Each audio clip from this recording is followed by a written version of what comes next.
I need to talk to you about Windows 10. Are you still using Windows 10? Okay, well, you've got another couple of years-ish.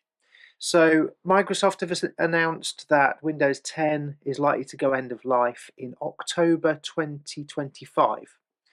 So if you're still using Windows 10 now and you've got a computer that's not capable of going to Windows 11, then you've got basically a couple of years before you're going to be in a situation where you can't get security updates for your existing PC.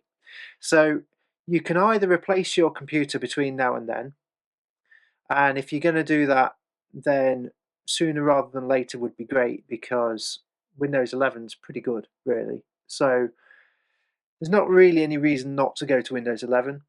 Um, from our perspective, everything that worked on Windows 10 has so far worked on 11, so there isn't really a reason to not go to Windows 11. But those with older computers that are incapable of going to Windows 11 because the computer hardware is not good enough, well, then you've got to really be replacing your computer before October 2025. Now, if you're not really in a position to do that just yet, then what you might benefit from is changing the hard disk that's in your computer, because that computer is going to be old enough probably to still have a spinning disk in it. The hard disk is going to be a spinning disk. So the newer disks are what we call solid state disks, and that's the sort of hard disk that you have in your mobile phone. They're fast and very reliable and much faster than the spinning disk hard disk that's probably in your computer.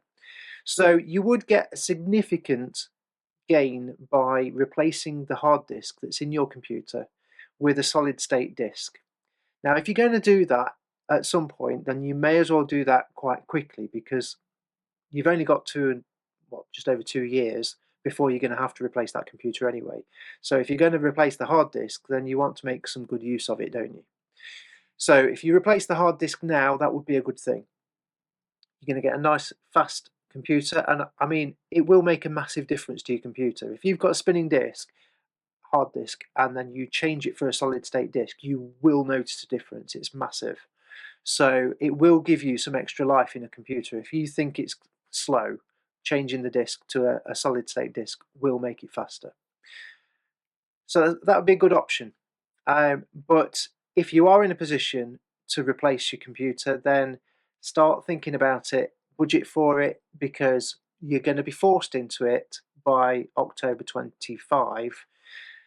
Because if you don't, then after that point, you won't be getting security updates on Windows 10, and that will become a magnet for hacking, phishing, emails. All those sort of things are going to have more effect on a computer that's not got the benefit of security patches. The reason being that hackers, cyber criminals, call them what you will, they will target the operating system that's no longer receiving updates from Microsoft, because they know they take advantage of a loophole in the operating system. Then they know that Microsoft's not going to patch it next week so that stops working. They know once they've got in, that will be a way in to all of the computers that are still on Windows 10. It's the same situation at the moment with Windows 7. If you've still got a Windows 7 PC, then you're open to attack, because criminals know that the efforts that they put into developing malware for Windows 7 will be well rewarded, because Microsoft's not going to pull the rug from under their feet next week. So moving forward, the same will happen with Windows 10 after October 2025. Obviously, everybody's a target anyway, but you'll be an increased target after Microsoft stop patching the software. So if you're going to go to a new PC, great, get Windows 11, it's a good system. If you're going to put it off for a bit and your computer's running slow, then have a think about getting a new hard disk in it, because it will make a difference, and it will give you some extra life, push you down the road a year or two maybe before you will have to replace that PC, but it gives you a little bit of extra time. That's all, folks. Catch you on the next one.